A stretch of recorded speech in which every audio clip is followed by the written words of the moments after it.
Good day everyone and welcome to another video. For today I'm taking a look at the Amkov 7000S action camera. So this little camera here can film in 4K but only at 10 frames per second. It also costs around $70 at the time of the video, so it's not an expensive camera. And of course I left some links in the video description if you want to check this little camera out. Next I want to show you what comes in the box with this, what accessories come with it, and then I'm going to show you how the camera performs. Towards the end of the video you can also see some sample footage taken with the camera and some sample pictures. Let's begin.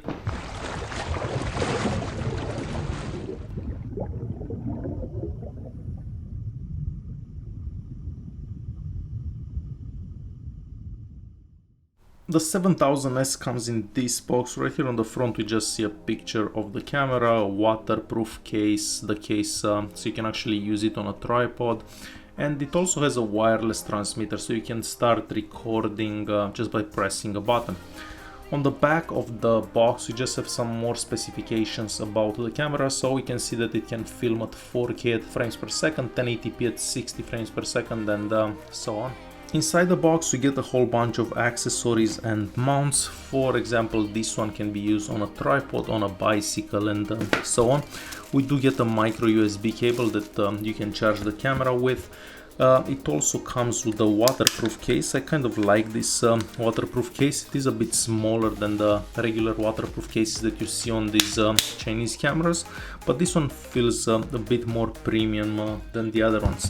We also get the user manual, and it's in English and Chinese, so half English, half Chinese, and it's very easy to use and understand. Aside from that, we get a wireless transmitter. So what this does, if you press this button here, the camera starts filming or switches to the camera mode, to the recording mode. If you press this one, the camera just takes a picture or switches to that mode. So I have the camera right here. So if I'm gonna press this button, it starts recording right away.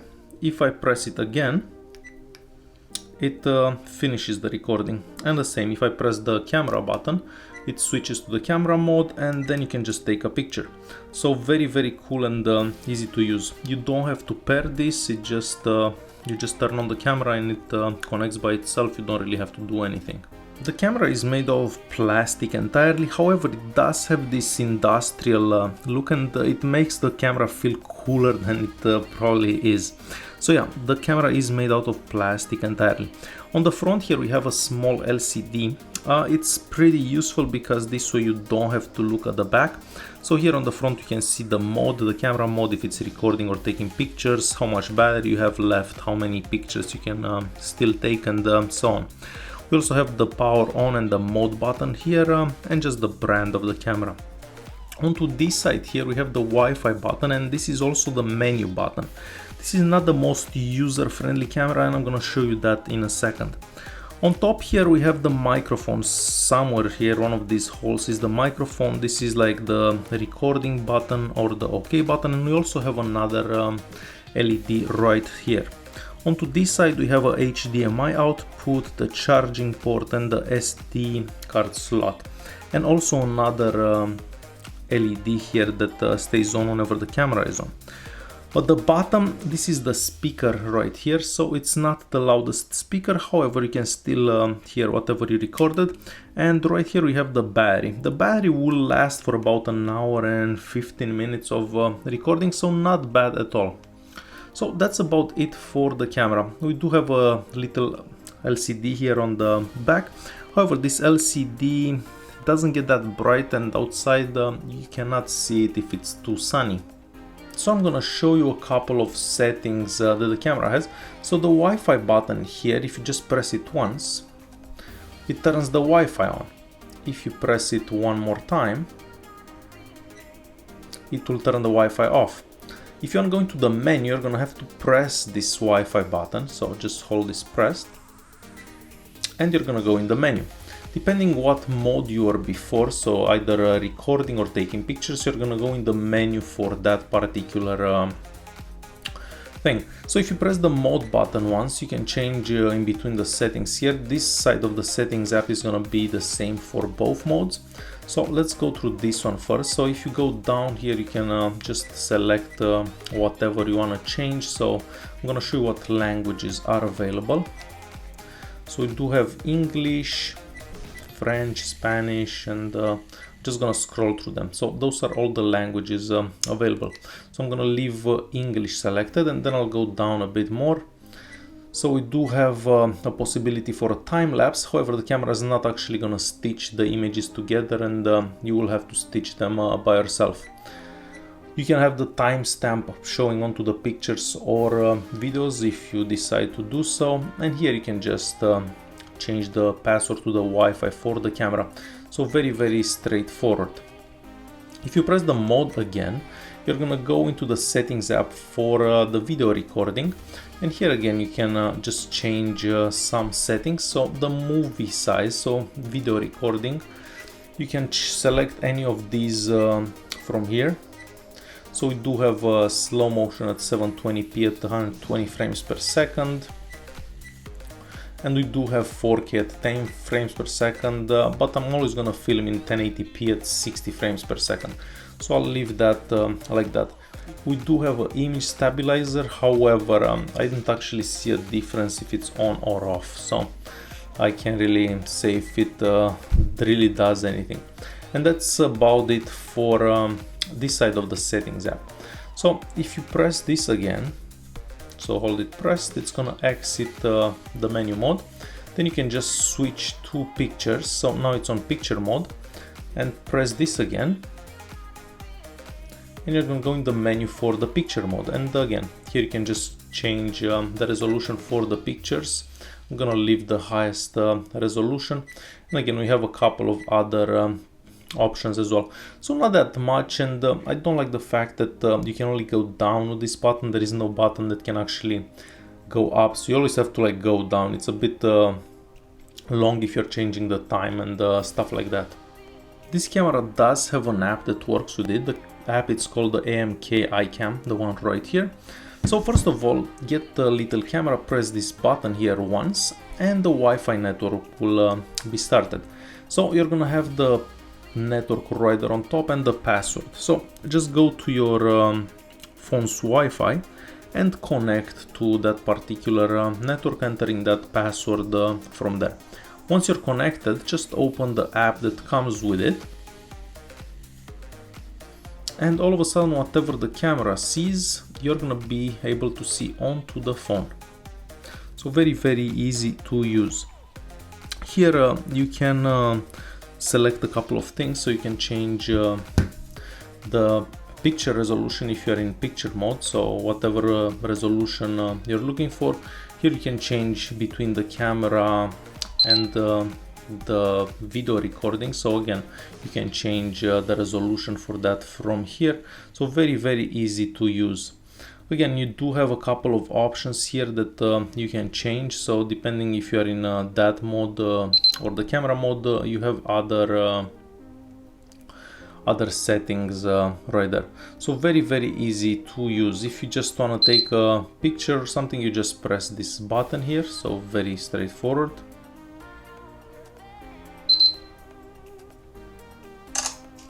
So you just took a picture, and it's the same with the video recording.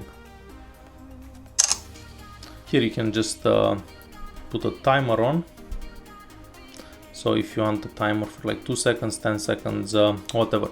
When you're done with all that and you want to see whatever pictures you took, just open whatever pictures you've been taking, and you have the option to download that or whatever recordings you have onto the phone. You can either do that or just connect the camera to the computer and download them on the computer. So yeah, the app is very easy to use, very straightforward, and yeah, it works really well. I haven't had any issues with it whatsoever. So this is how the Amkov 7000S looks like. I did look at the footage that I filmed with the camera at 1080p. It looks okay. It's not the greatest out there. At 4K, again, it looks okay, not the greatest out there, but 10 frames per second aren't that much. Also, slow motion, you're gonna see a short clip of slow motion, that looks pretty cool, but low light conditions recordings aren't the greatest. I've also added a couple of sample pictures so you can make up your own mind about the pictures. The pictures are okay considering the camera is $70, but they could be much better as well.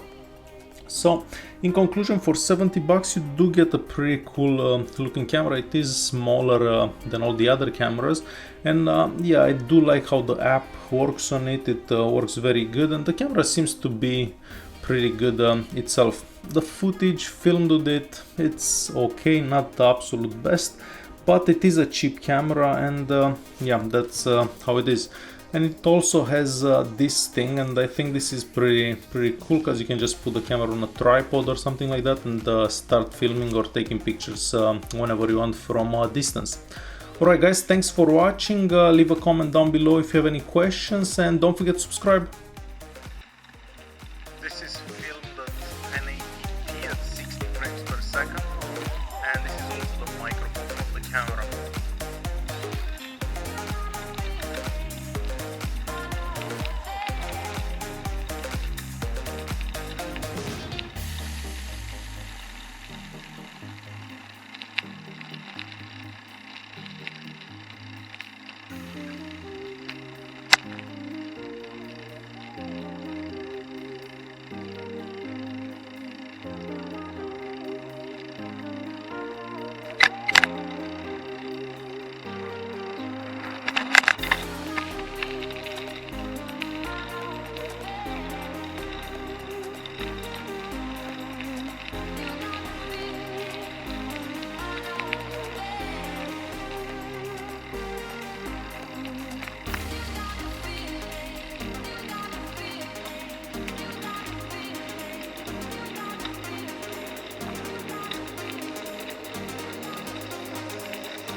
Here is a low light recording.